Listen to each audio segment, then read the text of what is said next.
Today is a big one. Disney Adventure World has officially opened its doors, and with it comes the grand debut of World of Frozen at Disneyland Paris.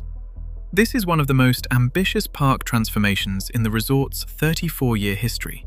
The second gate has been fully reimagined, renamed, and relaunched as a destination built around immersive, story-driven lands. We got our first look at the park yesterday, when its soft debuted, but today is the real thing, the official opening day. World of Frozen brings guests directly into the world of Arendelle, and from everything coming out of the park today, the scale and detail of this land are genuinely impressive. After years of anticipation, Disneyland Paris has a second park that feels worthy of standing alongside its neighbor, and this is just the beginning. Speaking of beginnings, the next chapter for Disney Adventure World has already been revealed, and it is a landmark one. Disney has confirmed that the first ever Lion King-themed land is coming to the park, the Pride Lands, on its way to Paris. No timelines have been announced just yet, but the fact that this will be the very first land anywhere in the world dedicated entirely to the Lion King makes it a genuinely significant addition to the Disney parks canon. Across the Atlantic, construction is well underway at Magic Kingdom, and we now have a much clearer picture of what's coming thanks to aerial photography from ex-user BioReconstruct. Ground-level views have been largely blocked by construction walls, but from the air, you can see the full scope of development happening simultaneously for both Villains Land and the Piston Peak area inspired by Disney and Pixar's Cars. The sheer footprint of both projects together is striking. This is a major reshaping of the park's layout, and the aerial shots really drive that home.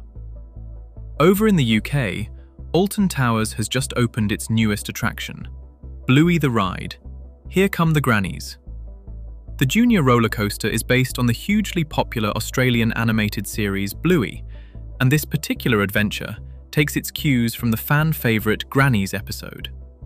It's a smart addition for Alton Towers, rounding out the park's family offering with one of the most recognisable children's IP around right now.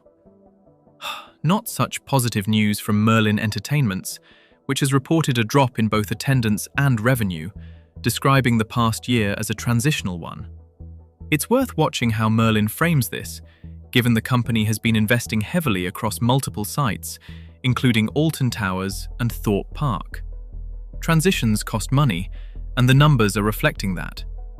We'll keep an eye on the full financials as more detail emerges. If you're planning a Walt Disney World visit over Easter and you're not staying on property, there's something important to know.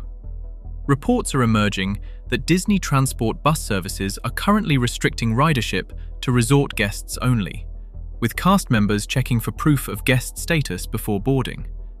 The reports come from the Walt Disney World Tips and Tricks Facebook group, and while this hasn't been officially confirmed by Disney, multiple guests appear to be experiencing it.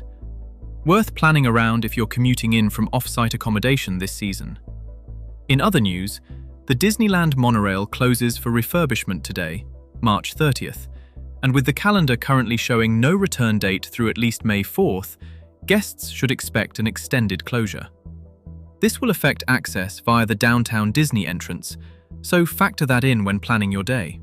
That's your daily update from Ride Report. Stay in the queue.